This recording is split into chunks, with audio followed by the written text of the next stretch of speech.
What's good, everybody? It's your boy Adrian Nyce. Welcome to another episode of Mouthin Out. We are right now in Charlotte, North Carolina, at the world famous Audio Box, home of the Baby, Stunner for Vegas, and other familiar faces. Right now, we have a new guest. I'm here with WONDR. WONDR in the building. What's up, man? Not much, man. Good to be in Charlotte.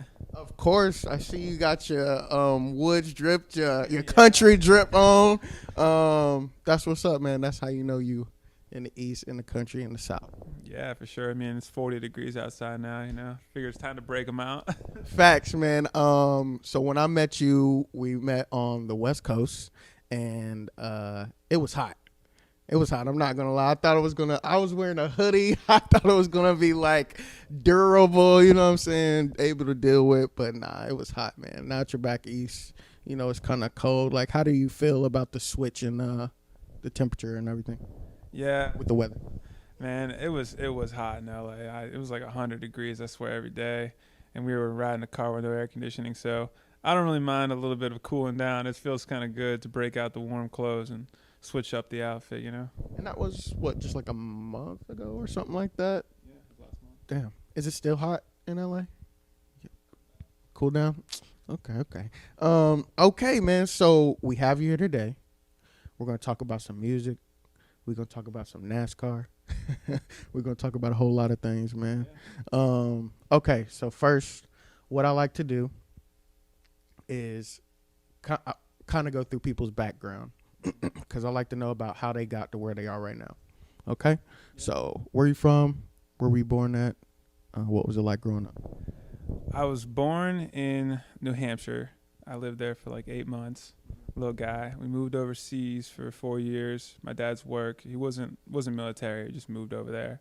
And then we came to North Carolina. I was probably like 4 or 5 years old, and that's pretty much where I was born and I would say raised. I was raised in North Carolina. I'm a North Carolina kid for sure. Grew up in like Raleigh, RDU area. And yeah, man, grew up on music, classic rock. My dad got me into music when I was really young. You know, I got my first guitar, I think, when I was like in kindergarten, and just started, you know, moving from there. I got rap CDs from my brother and my sister when I was like in elementary school. And I don't know, man, I just found a love for music and the vibe, and now I'm doing it for a living. So Got you. And so you sing, correct? yeah, I do. Sing and rap. Sing and rap. I don't think I've heard any of your rapping. I just heard your singing. I will, because that was going to lead me to my next question. Like, why? But if it was a life or death situation, which would you choose, rapper or singing? Wow, that's tough. No one's ever asked me that. I would choose singing. I like the singing. Okay. Why? Why not the rapping? Why not the rapping? Why not be like a full out rapper, come in the game? I think singing challenges me. I'm not the best singer yet, and I think being able to work on that and that craft all the time is really fun for me. It just encourages me to, work a little bit harder and learn to get better. And when I do get better, it's a good feeling. So, yeah. Okay, but you still will rap if you. Oh, sure. Yeah, I love rapping, man. I can't. That's a very close second right there.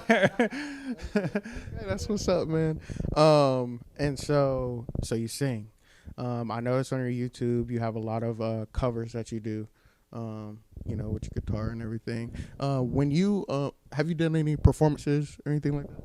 Yeah, I performed a lot of shows, but those covers are just covers of my songs that I have out right now that are kind of been a way to give the people a little bit of a live experience during, this COVID, this quarantine, when live shows aren't really happening right now. So when you do perform, do you bring out the guitar, or is it more like you have like a band or whatever? Oh yeah, I love to bring out the guitar. I like to switch it up. Definitely, and I think that's kind of more like allows you to get more intimate with your audience too. I definitely think that's a dope tool because a lot of rappers can't pull out stuff like that. They just got their motherfucking mic. They just got their mic. They might have a band or whatever, you know what I'm saying? But like a lot of them can't use their instrumentational skills. Mm-hmm. Yeah, it's nice to have a little bit of something to switch it up. I think people like that. They like to see a little bit of change in the middle of your set, and that's like a perfect opportunity for me to bring out the guitar, maybe even the piano, and we'll see in the future. Maybe I'll pull out some drum stuff. Okay, that'll be dope, actually. Okay, and so you have a manager. Who's your brother? Correct. Who's older? He is. He's older. Like by how much?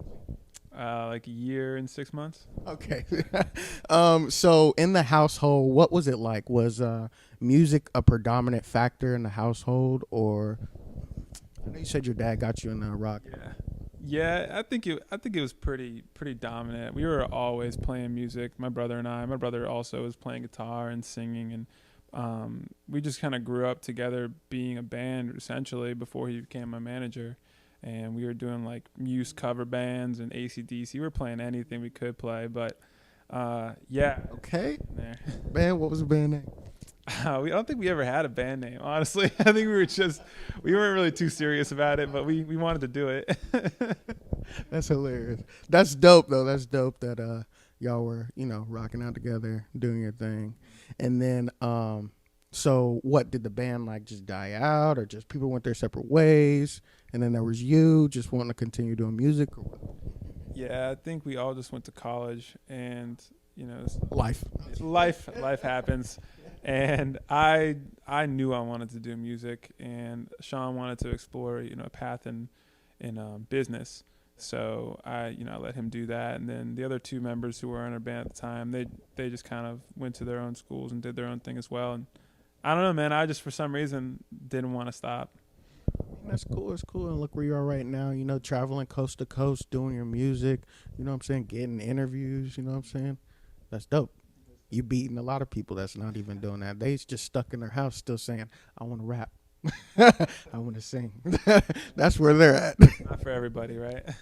Definitely not for everybody. If you're not strong-minded, you ain't got a strong heart. If you don't, if this is not what you want to do, I suggest not like getting into it. You know what I'm saying? Because like, you really just got to know that you want to do this. And there's like there's over 7 billion people in the world. You know what I'm saying? So a lot of them want to do music themselves. So like, you got to out hustle them too. You know what I'm saying? So yeah. Okay. All right. So we in this band. The band goes to separate ways. One goes to business. One sticks around to do more music. That's dope though, because y'all are the team. You know what I'm saying? Music, you need business. Business, you don't need music, but there is business in music. You know what I'm saying? So those two go hand in hand.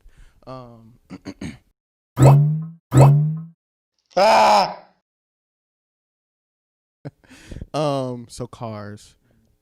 You like cars. Why do you like cars? Why not panda bears or Dude, I don't know, man. I think my parents were letting me drive when I was pretty young, like sit on the lap, get on the wheel when you're like 5 years old. And I think that was really what sparked it. But I'm just obsessed. I just love the feel, the look, the drive, like something about it, man. If I go broke in the future, it's going to be because I have too many cars. So like, if you do get like money, like say you get signed to a label and you get like a big ass advance or like a signing bonus, you gonna drop a grip on some cars? I'm going to spend all of it on cars. Okay. I'm sure he won't let you do that. No. No. We'll spend the money I make off the music on cars. How about that? Do you have a dream car, dream truck, anything? Yeah, I got a few. Come on, drop them. I think the ultimate dream car would probably be like a F40 Ferrari, something crazy like that, classic. Maybe a Countach Lamborghini. I don't know. You drop that out here, everybody's gonna be looking. Heads is gonna be like, what? You know how it is. You were just out in the West Coast, cars, they just look. That's how it be. That's exactly how it is out there. Thanks. Okay, so out of college, got a manager. You're doing music. Y'all are on separate coasts, but y'all are still collectively moving forward, aligned. And so now you're here today. What are your plans? What are your plans for your music career? Well, the ultimate goal is just to be the best at what I'm doing, to be top selling, top artist worldwide. I'm very much looking forward to doing the world tours. I think that's a really big goal for me, is just to get on stages as many places as possible and get to meet as many fans as possible and really spread my music across the world. But from there, there's also the stuff that I want to do outside of music, which I think involves something in racing and maybe even acting, or the classic stuff that you can't just stick in one lane when it comes to music. Your longevity is there, but your course in terms of actually performing and doing the music will only last so long. And very much looking forward to seeing what we can do and build off of the music career. Your ass models. I forgot about that stuff.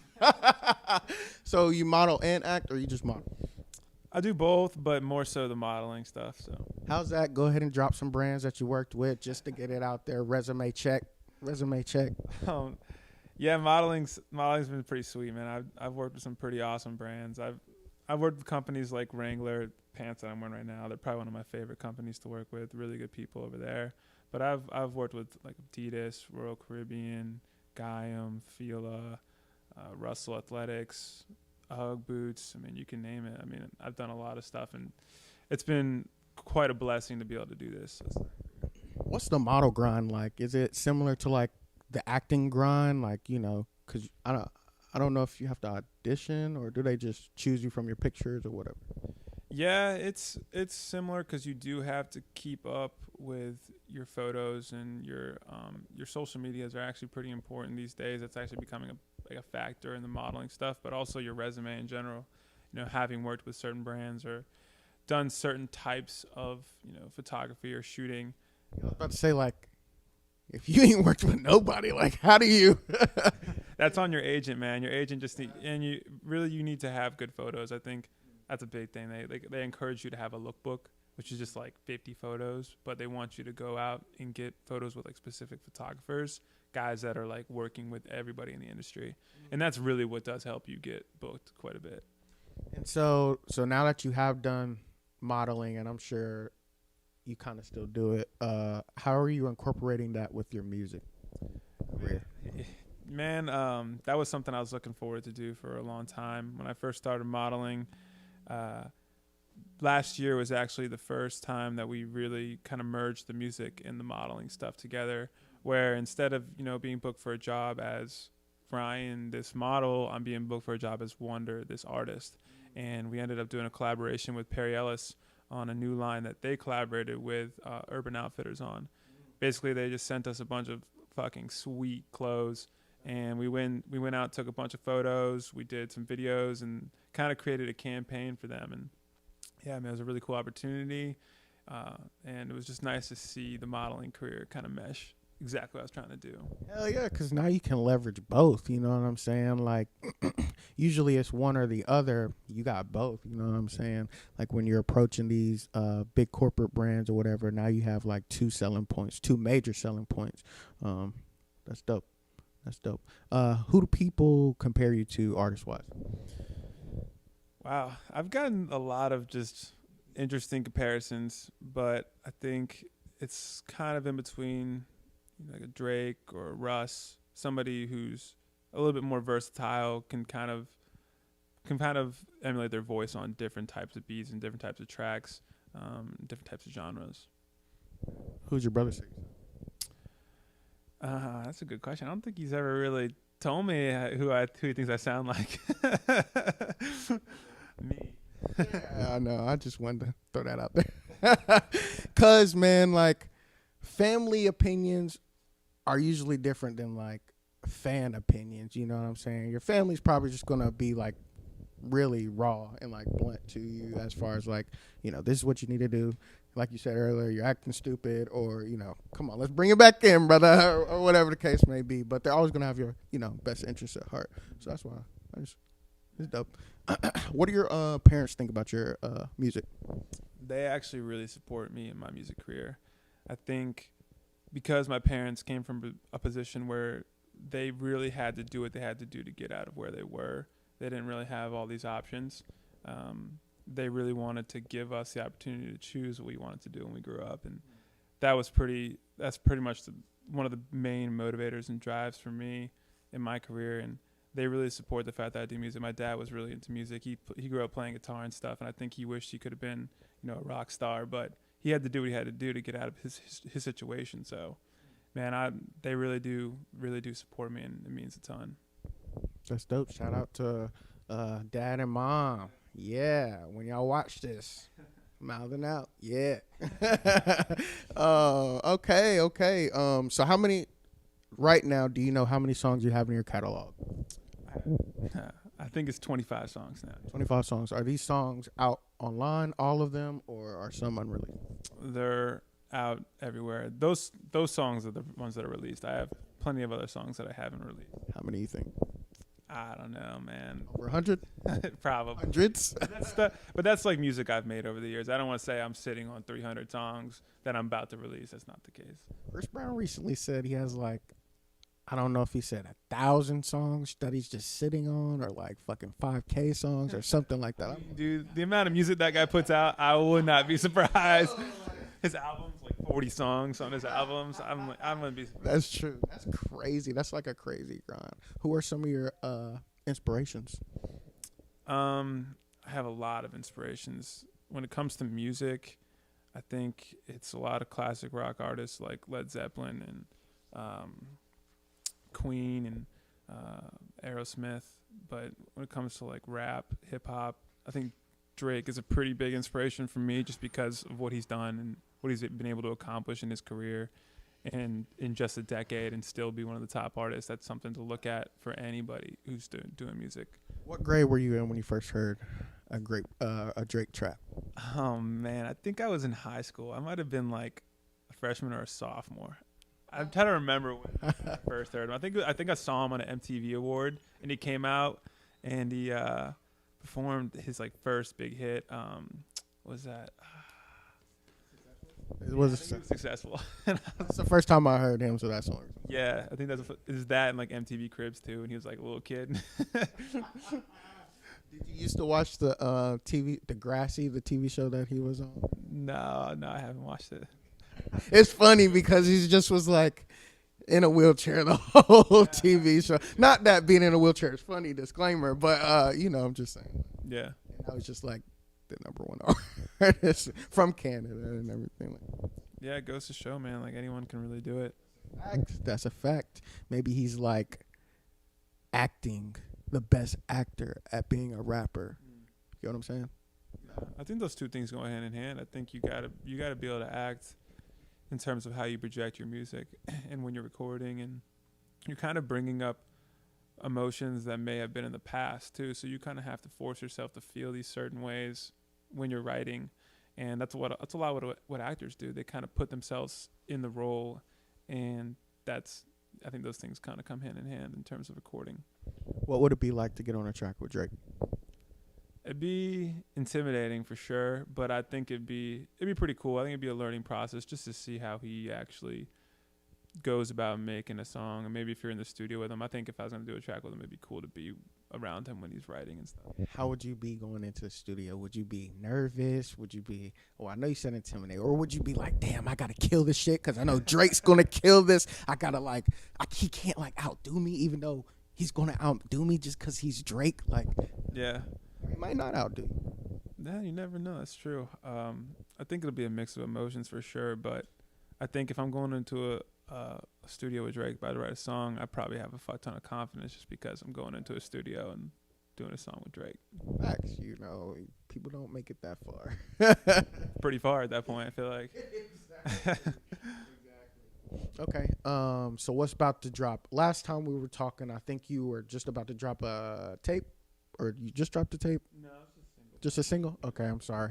And so now, where are we at? Are we dropping another single? Are we still pushing the last single? Yeah, we're dropping singles. This week is 100 Times. That's coming out actually tonight. But really, I've been trying to pushing more of the song Callin'. I released it a few weeks back. It's probably one of my favorite songs I put out so far. And I just think it has a really good connection with a lot of people. And I think it's a good song and a good single for us to push. And then once they hear that, get to hear all these new songs that I'm putting out every week, and that catalog will be nice. Is that 100 Times? Colin, that one's the one that's released today. Today, that one's 100 Times. 100 Times. What is that about? 100 Times is about a relationship I had in high school. To the high school sweeties. Yeah, it was with this girl who I didn't really think she was into me. Like it was one of those things where it's like I knew this girl's attractive, but I just never really thought that was like a thing or a possibility. She kind of was quiet and more reserved and smarter like than me, so I was like, I don't know if like I'm really her type. And then we got in this relationship, and then kind of ultimately ended because of a bunch of rumors about me with this ex-girlfriend, and that tended to happen. And unfortunately, I didn't end up doing the right thing in that situation and breaking up with her, and I wrote a song about it. Were the rumors true? No, they weren't. See, they weren't true. If you're watching right now, you want to say her name or no? No. You're good. Okay, well, you know who you are. They weren't true. Yeah. Thank you. Okay, man. Labels. If we had to choose a label, do you know of which label you would like to go to? That's tough. I don't know which label I'd go to at this point. I think most labels have probably laid out their strategy completely different than it was last year, especially now with COVID. And I think just in the past few years with the amount of independent artists, and you got TikTok and all these things that are allowing artists to do this stuff on their own, I think every label is going to have an interesting approach when it comes to contracts. And there may be ones that people wrote off before that are now like offering something better because of that. So I think it's just being open to all those opportunities and whether or not they're fit for me. Have you and your manager talked about what the right deal would look like? What type of deal? Yeah, we've talked about it, and it's still hard to know exactly what these deals are consisting of at these labels. Even when you try to look them up and study them, I think there's aspects that you learn about, but some stuff is still kind of written off. But we've talked about the potential of the partnership idea, and instead of being like a fully 100% signed artist, you're finding ways to partner with labels and work with them together. Yeah, because we model too. We model too. Hey, no, I'm just kidding. Nah, I'm trying to tell you that is a huge selling point. You already worked with all these brands. You're like solidifies you more. You know what I'm saying? Mm-hmm. For sure. I'm sure he knows that too. He knows what he's doing. Yeah. Okay. Would you partner? So say the label situation doesn't come along. Are you open to like partnering with other like managing like companies or like agencies or just like marketing companies? No, for sure, man. I think Jordan, the first thing he did was sign a deal with Nike, which was a small company at the time, and then he ended up essentially turning them into the company they are now. So looking at a model like that and really making sure we pick the right opportunity that's the best fit for the most potential, and we're looking forward to partnering with other companies and brands. How? So say same situation as Jordan, find a Nike. Like you said, they're small at that time. How do you gauge like whether they're going to be huge, basically off your back? Like, how do you create a deal like that based off of it? Yeah, I think that deal is I don't think that deal was specifically created with the idea that it was going to be as big as it is. I think they knew that Jordan was going to bring a lot to the brand. I don't think they realized it was going to be create Nike. But I think that's because his manager realized it was the best fit and that the companies meshed well together and what they're about to offer him, and then allowing him to have his own shoe. And I think that is something that's really important, is just making sure that you mesh with the company. And if you mesh well with a company like that level, then I think the kind of possibility is really endless. Because, yeah, I mean, everybody looks for that. Everybody wants to create their own shoe nowadays. You know what I'm saying? Like Jordan is definitely the like blueprint as far as like creating your own shoe. He has like millions of shoes. There's millions of Jordan, or not millions, but you know what I'm saying. Do you have like merch? Yeah, I got merch. I'm wearing it. Yeah, respect that. What type of merch we got? We got T-shirts, we got sweatshirts, we got koozies, and hopefully we're looking forward to making a lot more stuff. I have some like one-off stuff that's like baseball jerseys and whatnot. But I want to make more racing brand stuff. You know who I know who you need to partner with? Who? Fucking NASCAR, God. NASCAR, if y'all looking. Carolina boy, you know what I'm saying? Sure, man. Would love to. That's definitely one of the companies we're looking forward to work. What type of collab would you do with them? Man, I don't know right now. I think it'll be interesting to see when that actually finally comes to fruition. We're in talks with people over there, and we see that Jordan just. There's talks, okay. Jordan just started a race team with Danny Hamlin and Bubba Wallace, the 23X XI. So that's a whole new opportunity, and it'll be interesting, man. I think there's a lot of really cool stuff we can do with them. We'll get like a WONDR car, like a WONDR wrapped car. Yeah. Oh, 100%. I love that. And then we drop the fucking car, the toy cars. I'm trying to. Exactly, bro. Ooh, it's coming. Damn, that'd be dope. Yeah, I think it'd be sick. Yeah, there's so many things we can do. Even touring stuff. We can do touring with them, and there's so many opportunities, man. That's dope. Hopefully that comes. Blessings are in the future. Blessings. So 2021, what are the plans going into that year? Are we just dropping this? When's the album? When's the album coming? When's the album? Hopefully in 2021, that'd be nice to drop an album. But right now, we're still just gonna probably continue to drop singles. We may switch up the strategy come January in terms of how we release these singles. If it's gonna be every week, if it's gonna be once a month, we're gonna try to put out some more music videos. We haven't done that in a while. I think we've just been trying to focus on getting the music out there and finding out what connects. We're looking at Colin right now as the potential next music video. And yeah, man, just continue to push these singles and just see where things go and start hopefully doing shows again. That'd be nice. I meant to ask you this earlier when we were talking about, being with the audience, touching the audience. How do you feel about virtual concerts? Like, what if all of the performances just switched over to virtual stuff? That would suck, man. I don't know. I think the biggest thing I'm looking forward to is playing that stadium show and having my family there, and I would be like devastated if I could. They're at home just commenting in. I see you, son. No. Yeah, I'm not about that. The virtual stuff is cool. I think it's important that we're like moving forward and finding ways to incorporate these shows into like video games and all this crazy shit. Like I just heard Madden is doing they're doing like their Pro Bowl or something on the Madden game or something. Wow, that is well. They did Travis Scott. He did the little Fortnite. Yeah, that was dope.